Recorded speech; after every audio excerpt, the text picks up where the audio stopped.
Hello everyone, welcome back to the Harshi DSC classes. ఈరోజు మనం ఈ వీడియోలో వచ్చేసి పేపర్ 1Aకి సంబంధించి తెలుగు బిట్స్ అయితే చూద్దామండి. తెలుగులో మనకు దాదాపుగా కంటెంట్కి సంబంధించి అలాగే గ్రామర్కి సంబంధించి ఈ వీడియోలో అయితే మనము ఎక్స్ప్లెయిన్ చేసుకుందాము.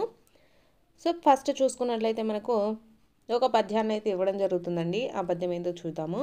గంగ పారునెప్పుడు కదలని గతిగూడ, మురికి వాగు పారు మ్రోతతోడ, బెద్ద పిన్నతనము పేరిమిలాగు విశ్వదాభిరామ వినురవేమ అనేసి ఇచ్చారండి.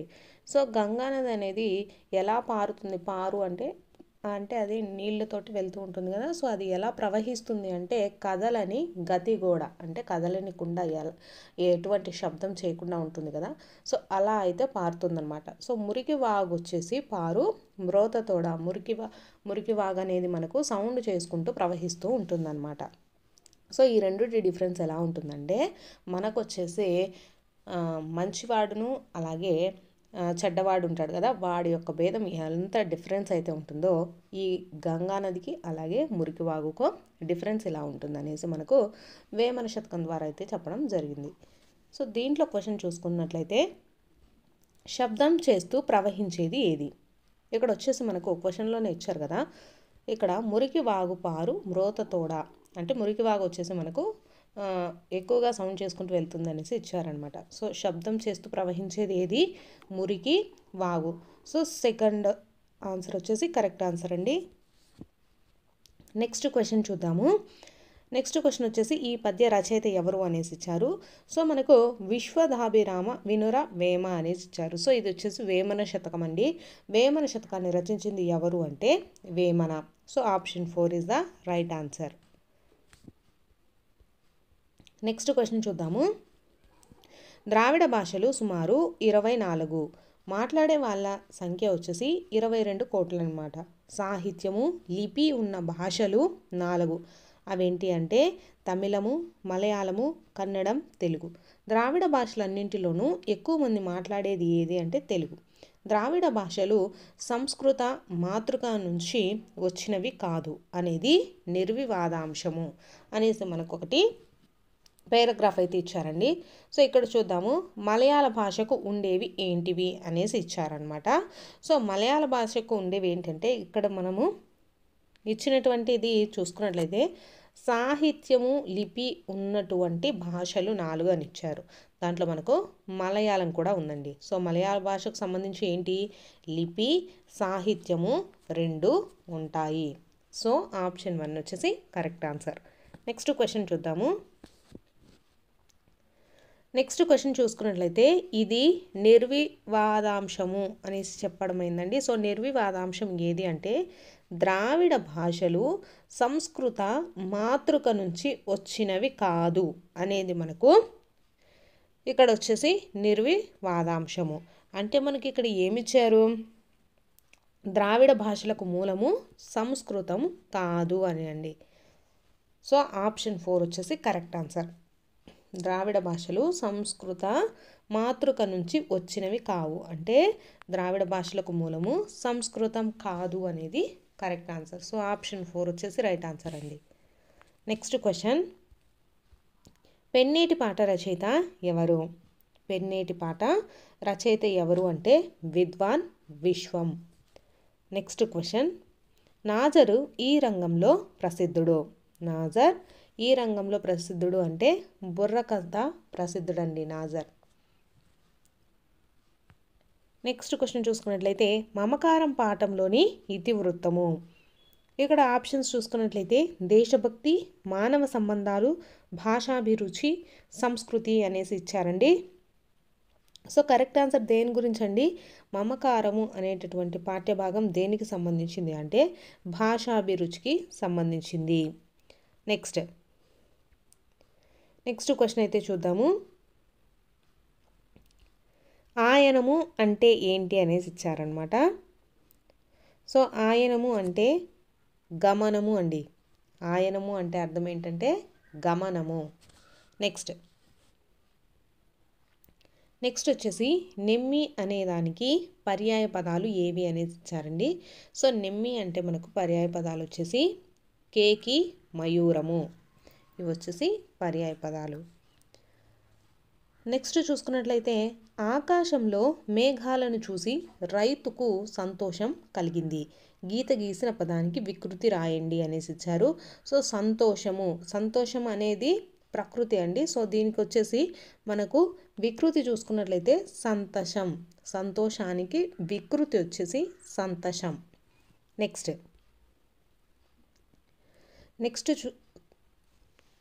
కళ్ళు తెరిచి చూడగానే కళ్ళ ముందు కనిపించిన సూర్యోదయము కన్నుల పండుగగా ఉంది. ఈ వాక్యంలో జాతీయం ఏది అనేసి ఇచ్చారండి. ఆప్షన్స్ చూసుకున్నట్లయితే మనకు కళ్ళు తెరిచి చూడటం, ఆప్షన్ 2 వచ్చేసి కనిపించిన, ఆప్షన్ 3 కన్నుల పండగ, ఆప్షన్ 4 కళ్ళ ముందు అనేసి ఇచ్చారు. సో ఇక్కడ మనకు కళ్ళు తెరిచి చూడగానే కళ్ళ ముందు కనిపించిన సూర్యోదయం ఎలా ఉంది? కన్నుల పండుగగా ఉంది. సో ఇక్కడ ఇచ్చినటువంటి వాక్యంలో జాతీయం ఏదండి? కన్నుల పండగ అనేది జాతీయం. కళ్ళు తెరిచి చూడగానే కళ్ళ ముందు కనిపించిన సూర్యోదయం ఎలా ఉంది? కన్నుల పండుగగా ఉంది. సో ఈ వాక్యంలో జాతీయం ఏది? కన్నుల పండుగ. నెక్స్ట్ క్వశ్చన్ చూసుకున్నట్లయితే పైనొక పలక కిందొక పలక, పలకల నడుమన మెలికల గిలక, ఈ పొడుపు కథకు జవాబు ఏది అనేసి అడిగారండి. సో ఇదైతే అందరికీ తెలిసిందే కదా, నాలుక. పైనొక పలక కిందొక పలక, పలకల నడుమన మెలికల గిలక ఏది అంటే నాలుక. నెక్స్ట్ క్వశ్చన్, మంచి బహుమతిలో బహుమతి అనే పదం ఏది అనేసి అడిగారు. సో ఇక్కడ మనకు నామవాచకమా లేకపోతే క్రియా విశేషణం, క్రియా సర్వనామం అనేసి ఇవ్వడం జరిగిందండి. సో మనకు బహుమతి అనేది దేని గురించి అండి? బహుమతి అనేది మనకు నామవాచకం అవుతుంది. సో ఆప్షన్ 1 వచ్చేసి రైట్ ఆన్సర్ అండి. బహుమతి అనే పదం ఏది అంటే నామవాచకం. నెక్స్ట్ క్వశ్చన్, అర్చన పాట పాడుతున్నది. గీత గీసిన పదము ఈ కాలాన్ని సూచిస్తుంది. ఇక్కడ వచ్చేసి అర్చన పాట పాడుతున్నది అంటే ప్రజెంట్ కూడా ఆమె పాడుతూనే ఉంది కాబట్టి ఇది మనకు ఏ కాలాన్ని తెలియజేస్తుంది? వర్తమాన కాలాన్ని తెలియజేస్తుందండి. భూతకాలం అంటే మనకు ఎలా ఉంటుంది సెంటెన్స్? అర్చన పాట పాడింది అంటే అది కంప్లీట్ అయిపోయింది కాబట్టి మనకు అది భూతకాలం కింద వస్తుందండి.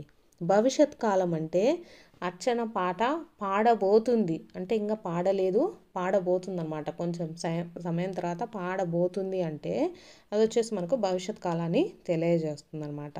తద్ధర్మ కాలం అంటే మీకు తెలిసిందే కదా, ఇది వచ్చేసి మనకు ఎప్పుడైనా సరే ఒకేలాగా ఉంటుంది. అంటే సూర్యుడు తూర్పున ఉదయిస్తాడు అంటే అది మనకు ఏ రోజైనా సరే అది మనకు కాన్స్టెంట్గా ఉంటుంది. సో అటువంటి వాటిని మనము తద్ధర్మ కాలాలు అనేసి చెప్తామండి. అంటే పాలు తెల్లగా ఉన్నాయని కానీ లేకపోతే సూర్యుడు తూర్పున ఉదయిస్తాడు అనేది అవి వచ్చేసి మనకు ఎప్పుడైనా సరే అవి మారని వాటిని తద్ధర్మ కాలం అనేసి చెప్తామన్నమాట.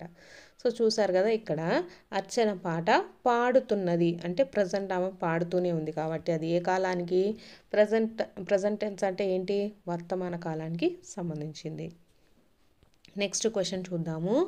మహతి వాచకాలు అంటే ఏంటి అనేసి ఇచ్చారండి. సో ఇక్కడ మనకు మహతి వాచకాలను ఎవరిని పిలుస్తారంటే స్త్రీలను సంబోధించేటటువంటి పదాలను మహతి వాచకాలు అనేసి పిలుస్తారండి. సో పురుషులను సంబోధించే వాటిని వచ్చేసి మహద్వాచకాలు అంటారండి. మహద్వాచకాలు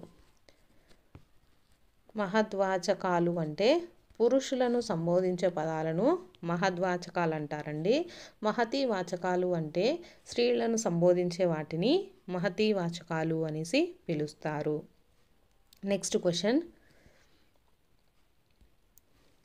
నిశ్చయార్థక వాక్యం చివరన వాడే విరామ చిహ్నం ఏది అనేసి ఇచ్చారండి. సో మనకు వాక్యాంశ బిందువు అంటే మనకు కామాని యూస్ చేస్తూ ఉంటాం కదా, కామాని యూస్ చేస్తే దాన్ని ఏమంటామంటే వాక్యాంశ బిందువు అనేసి చెప్తామండి. ఆశ్చర్యార్థక చిహ్నాన్ని మనము ఎప్పుడు యూస్ చేస్తామంటే ఏమైనా ఆశ్చర్యార్థక పదాలు అంటే ఆహా, బల ఇవన్నీ ఉంటాయి కదా, సో వాటికి మనము ఆశ్చర్యార్థక పదాలను చిహ్నాలను వాడతాం. నెక్స్ట్ ప్రశ్నార్థక చిహ్నం అంటే క్వశ్చన్ మార్క్ అండి. మనకు ఏమైనా క్వశ్చన్ వేసినప్పుడు నువ్వు ఇక్కడ ఏం చేస్తున్నావు అని కానీ ఇలా క్వశ్చన్ వేసినప్పుడు మనకు నీ పేరేంటి ఇవన్నీ ఉంటాయి కదా, వాటిని క్వశ్చన్ మార్క్ అంటారు, ప్రశ్నార్థక చిహ్నాలు అంటారు. నెక్స్ట్ వాక్యాంత బిందువు అంటే నిశ్చయార్థక వాక్యం, అంటే ఆ వాక్యం కంప్లీట్ అయిపోయింది అనే అర్థంలో మనము నిశ్చయార్థక వాక్యాలను వాడతారండి. సో కాబట్టి వాక్యాంత బిందువు అంటే ఫుల్ స్టాప్ అనమాట. సో మనకు వాక్యాంత బిందువుని ఏమంటాము, నిశ్చయార్థక వాక్యంలో మనకు వాక్యాంత బిందువును యూజ్ చేస్తాము. కాబట్టి ఇక్కడ ఇచ్చిన క్వశ్చన్ ఏది, నిశ్చయార్థక వాక్యం చివర వాడే విరామ చిహ్నం ఏది, వాక్యాంత బిందువు. అంటే ఒక సెంటెన్స్ కంప్లీట్ అయిపోయినప్పుడు మనము వాడేటటువంటి విరామ చిహ్నం ఏంటి, వాక్యాంత బిందువు. నెక్స్ట్ చూసుకున్నట్లయితే డూము ఊలు వీటిలో బహువచన ప్రత్యయం ఏది అనేసి అడిగారండి. సో మనకు బహువచనాలు అంటే మనిషి అంటే మనుషులు, కాకి అంటే కాకులు ఇలా వాడతాం కదా, ఆ బహువచనాలలో మనము ఏ ప్రత్యయాన్ని వాడతాము అనేసి ఇచ్చారండి. సో మనకు ఏ ప్రత్యయం వాడతాము, లు అనేటటువంటి ప్రత్యయాన్ని వాడతాము. కాబట్టి option 2 is the right answer అండి. చూసారు కదా, బహువచన ప్రత్యయం మీకు అందరికీ తెలిసిందే కదా, ఏకవచనం బహువచనం అంటాం కదా. సో బహువచనాలలో మనం వాడే ప్రత్యయం ఏంటి అనేసి అడిగారు. ఇక్కడ డు, ము, ఊ, లు అనేసి ఇచ్చారండి. వీటిల్లో మనము ఎటువంటి ప్రత్యయాన్ని వాడతాము అంటే మీకు చెప్పాను కదా, కాకి అన్నాం అనుకోండి, కాకులు.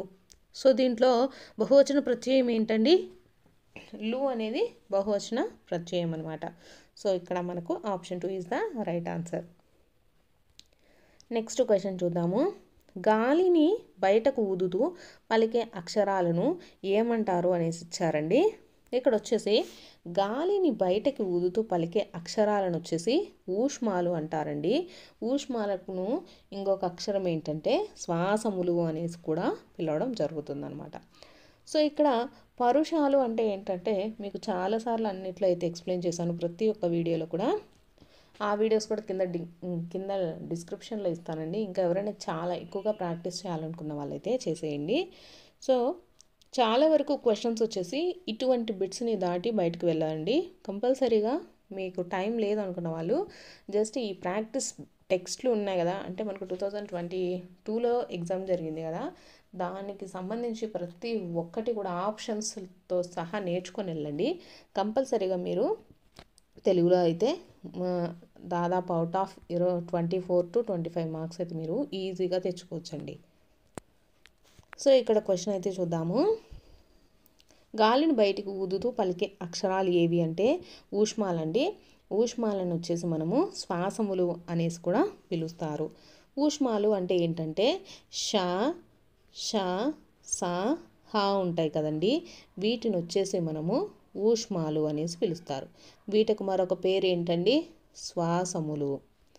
వీటిని శ్వాసములు అనేసి కూడా పిలుస్తాము. చూసారు కదా, గాలిని బయటికి ఊదుతూ పలికే అక్షరాలను ఏమంటారు, ఊష్మాలు అంటారు. ఊష్మాలు అంటే ఏవే అక్షరాలు వస్తాయంటే ష, ష, స, హ వస్తాయండి. వీటికి మరొక పేరు ఏంటంటే శ్వాసములు అనేసి కూడా పిలుస్తారు. సో ఇప్పుడు మిగతా ఆప్షన్స్ కూడా చూద్దాము. పరుషాలు, ఇక్కడ వచ్చేసి పరుషాలు అని వేటిని పిలుస్తారండి, క, చ, ట, త, పాలను వచ్చేసి మనకు పరుషాలు అనేసి పిలుస్తారండి. నెక్స్ట్ చూద్దాము. స్పర్శములు అండి. స్పర్శములు అంటే ఏంటంటే కా నుండి మా వరకు మనకు అక్షరాలు ఉంటాయి కదా, కా నుండి మా వరకు మనకు 27 అక్షరాలు అయితే ఉంటాయండి. సో వీటిని వచ్చేసి మనము స్పర్శములు అనేసి పిలుస్తారు. స్పర్శములు అంటే ఏంటి, కా నుంచి మా వరకు ఉండే 27 అక్షరాలను స్పర్శములు అనేసి పిలుస్తారు. నెక్స్ట్ చూసుకుంటే సరళములు అండి. సరళాలు అని వేటిని పిలుస్తారండి, గా, జ, డ, దాబాలను వచ్చేసి మనకు సరళములు అనేసి పిలవడం జరుగుతుంది. సో ఇది ఈ క్వశ్చన్కి సంబంధించినటువంటి ఎక్స్ప్లెనేషన్ అండి. సో కరెక్ట్ ఆన్సర్ అయితే మీకు తెలుసు కదా, ఊష్మాలు, గాలిని బయటికి ఊదుతూ పలికే అక్షరాలను ఊష్మాలు అనేసి పిలుస్తారు. నెక్స్ట్ క్వశ్చన్ చూద్దాము. 2 మాత్రల కాలంలో ఉచ్చరించే అక్షరాలను ఇలా పిలుస్తారు. ఇక్కడ వచ్చేసి 2 మాత్రల కాలంలో ఉచ్చరించే వాటిని ఏమంటాము అంటే దీర్ఘాలు అనేసి పిలుస్తామండి. అదే ఒక మాత్ర కాలంలో ఉచ్చరించే వాటిని ఏమంటారు? హ్రస్వాలు అనేసి పిలుస్తారండి. ఇక్కడ 2 మాత్రల కాలంలో అనేసి ఇచ్చారు కాబట్టి వీటిని ఏమంటారు? దీర్ఘాలు. అదే ఒక మాత్ర కాలంలో పిలిస్తే వాటిని ఏమంటారు? హ్రస్వాలు అనేసి పిలుస్తారు. దీర్ఘాలు అంటే ఏమేమి వస్తాయంటే ఆ, ఈ, ఊ ఇలా దీర్ఘాలు ఉంటాయి కదా, ఇవన్నీ దీర్ఘాలు అనేసి పిలుస్తారండి. నెక్స్ట్ చూసుకున్నట్లయితే అంతస్తాలు. అంతస్తాలు అనేసి వేటిని పిలుస్తారు అంటే యారా లావాలనండి. యా, రా, నెక్స్ట్ లా, అలా, వా ఉంది కదా, సో వీటిని వచ్చేసి అంతస్తాలు అనేసి పిలుస్తారండి. నెక్స్ట్ వర్గ ఇక్కులు. మీకు వర్గ ఇక్కులను మహాప్రాణులు అనేసి కూడా పిలుస్తారండి. వర్గయుక్కులను మరొక పేరు ఏంటి అంటే మహాప్రాణులండి. సో వర్గయుక్కులు అంటే మనకు ఏమేమి వస్తాయంటే ఒత్తు ఖ, అలాగే ఒత్తు ఛ, ఇలా మనకు ఒత్తుతోటి ఉంటాయి కదా, వాటన్నిటిని మనం వర్గయుక్కులు అంటామండి. చా కానీ, నెక్స్ట్ పా కానీ, నెక్స్ట్ బా కానీ, ఇవి ఒత్తులతో ఉంటాయి కదా, వీటన్నిటి మనము వర్గయుక్కులు అంటారు. వర్గయుక్కులకు మరొక పేరు ఏంటంటే మహాప్రాణులు అనేసి కూడా పిలుస్తారు. నెక్స్ట్ చూసుకున్నట్లయితే అనునాసికాలు. అనునాసికాలు అనేసి వేటిని పిలుస్తారు అంటే ఇక్కడ జ్ఞ, అన, నెక్స్ట్ వచ్చేసి అన, నా, మా ఉన్నాయి కదా, వీటిని వచ్చేసి మనము అనునాసికాలు అనేసి పిలుస్తారండి. చూసారు కదా, ప్రతి ఒక్క బిట్ అయితే ఎక్స్ప్లెయిన్ చేయడం జరిగింది. నెక్స్ట్ సో ఈ క్వశ్చన్కి ఆన్సర్ వచ్చేసి దీర్ఘాలండి. 2 మాత్రల కాలంలో ఉచ్చరించేటటువంటి అక్షరాలను ఏమని పిలుస్తారు? దీర్ఘాలు అనేసి పిలుస్తారు. నెక్స్ట్ క్వశ్చన్ చూద్దాము. ఇక్కడ కరయుగంబు గలదు చరణంబులా లేవు, కడుపు నడుము వీపు మెడయు గలవు, శిరము లేదు గాని నరుల భట్టుక మృంగి, సొగసు గూర్చు దీని సొగసు గనుడి అనేసి ఇవ్వడం జరిగిందనమాట. పై పద్యంలో అంతర్లీనంగా ఉండేటటువంటి అంశం ఏది అనేసి అడిగారనమాట. సో ఇక్కడ వచ్చేసి దానికి అంతర్లీనంగా ఉన్న అంశం వచ్చేసి ఇది పొడుపు కథ అండి, పొడుపు కథ. నెక్స్ట్ చూసుకున్నట్లయితే నరుల బట్టుక సంధిని విడదీస్తే అనేసి ఇవ్వడం జరిగింది. మనకు నరుల బట్టుక అనే పదాన్ని విడదీసినట్లయితే ఏమవుతుంది? నరులన్ ప్లస్ పట్టుక, నరులన్ బట్టుక. ఇక్కడ వచ్చేసి నరుల బట్టుక అంటే నరులన్ ప్లస్ పట్టుక, నరుల పట్టుక. నెక్స్ట్ క్వశ్చన్ చూద్దాము. ఈ దేశం నాకేమిచ్చింది అని బాధపడడం కన్నా దేశానికి నేనేమి చేయగలుగుతున్నాను అని ఆలోచించేవాడే నిజమైన దేశభక్తుడు.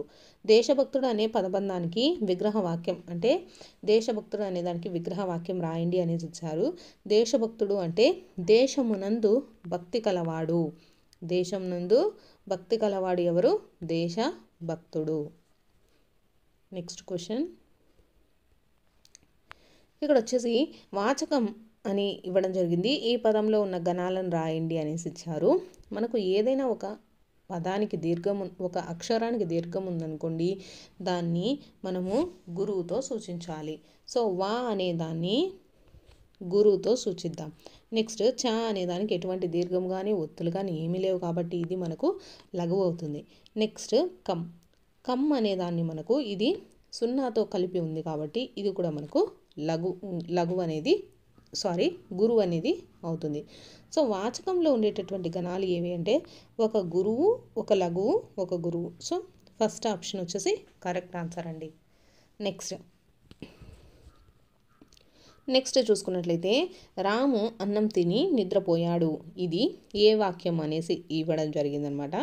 సో ఇక్కడ చూసుకున్నట్లయితే మనకు 2 వాక్యాలు అయితే ఉన్నాయండి. రాము అన్నం తిన్నాడు, అలాగే నిద్రపోయాడు. కాబట్టి ఇది మనకి ఏ వాక్యం అవుతుంది? సంశ్లిష్ట వాక్యం. రాము అన్నం తిని నిద్రపోయాడు, ఇది ఏ వాక్యం? సంశ్లిష్ట వాక్యం. నెక్స్ట్ క్వశ్చన్, మాట్లాడే అలవాట్ల సంక్లిష్ట వ్యవస్థ భాష అని అన్నది ఎవరు? ఇవి వచ్చేసి మనకు తెలుగు మెథడాలజీకి సంబంధించినటువంటివండి. మాట్లాడే అలవాట్ల సంక్లిష్ట వ్యవస్థే భాష అని అన్నది ఎవరు అంటే మనకు వచ్చేసి హాకెట్ అండి, హాకెట్. నెక్స్ట్ క్వశ్చన్, మాతృభాష బోధనా లక్ష్యం ఏది? ఇక్కడ మనకి ఇచ్చిన ఆప్షన్స్లో చదవటము, పఠనము, జ్ఞానము, రాయడం అనేసి ఇవ్వడం జరిగింది. సో మనకు జ్ఞానాన్ని అందించడం అండి. మాతృభాష బోధన లక్ష్యం ఏంటి అంటే జ్ఞానము. నెక్స్ట్ క్వశ్చన్, బోధనోపకరణాల ప్రయోజనం ఏది అనేసి ఇచ్చారు. సో ఆప్షన్స్ వచ్చేసి విద్యార్థికి భావనలు అర్థం కావు, అలాగే విషయ గ్రహణకు సహాయపడవనేసి ఇచ్చారు, అభ్యాసనం తగ్గిపోతుంది అనేసి ఇచ్చారు. ఇది కూడా తప్పే. బోధనను ప్రభావితం చేస్తాయి అనేది కరెక్ట్ అనమాట. బోధనోపకరణాల ప్రయోజనం ఏది అంటే మనకు బోధనను ప్రభావితం చేస్తాయండి. విద్యార్థి భావనలకు అర్థం కావంటే ఇది కూడా రాంగ్. విషయగ్రహణకు సహాయపడడం అంటే రాంగ్ అండి. సో బోధనకు ప్రభావితం చేస్తాయి. నెక్స్ట్ క్వశ్చన్, భావితరాల వారికి మన భావాలను అందించడానికి సమస్యలను 10 మందికి తెలిసేలా పత్రికలలో ప్రచారం చేయడానికి అవసరమయ్యే నైపుణ్యం ఏది? పత్రికలలో మనం ప్రచారం చేయాలి అంటే, పత్రిక అంటే ఏంటండి, అవి మనకు ఎవరైనా రాస్తే వాటిని వీళ్ళు ప్రచురిస్తారనమాట. కాబట్టి మనకి ఏ నైపుణ్యం ఉండాలి? లేఖన నైపుణ్యం ఉండాలి. భావితరాల వారికి మన భావాలను అందించాలి, అలాగే సమస్యలను 10 మందికి తెలిసేలా పత్రికలలో ప్రచారం చేయాలి అంటే వాళ్ళకు అవసరమయ్యే నైపుణ్యం ఏది అంటే లేఖన నైపుణ్యం. అంటే రాయటం అనేది వచ్చి ఉండాలి, బాగా రాయడము, అలాగే సమస్యలకు పరిష్కారాలు రాయటం అనేది రావాలి. నెక్స్ట్ క్వశ్చన్ చూద్దాము. కిండర్ గార్డెన్ పద్ధతిని ప్రవేశపెట్టిన విద్యావేత్త ఎవరు అంటే ప్రోబెల్. ఇది చాలాసార్లు వచ్చిందండి. కిండర్ గార్డెన్ పద్ధతిని ప్రవేశపెట్టిన విద్యావేత్త ఎవరు అంటే ప్రోబెల్. నెక్స్ట్ క్వశ్చన్, బోధన అభ్యాసన ప్రక్రియ ద్వారా వచ్చే ఫలితాలను అంచనా వేయటం ఏమవుతుంది? ఇక్కడ వచ్చేసి మనకు మూల్యాంకనం అవుతుందండి. బోధన అభ్యాసన ప్రక్రియ ద్వారా వచ్చే ఫలితాలను అంచనా వేయటం అనేది ఏమవుతుంది? మూల్యాంకనం. ఇవి వచ్చేసి మనకు తెలుగుకి సంబంధించినటువంటి బిట్స్ అండి. మీకు కనుక వీడియో నచ్చినట్లయితే తప్పకుండా లైక్ చేసి సబ్స్క్రైబ్ చేసుకోండి. చాలా వీడియోస్ వచ్చేసి మీకు కింద డిస్క్రిప్షన్లో ఇస్తాను, ప్రతి ఒక్కరు కూడా చెక్ చేసుకోండి.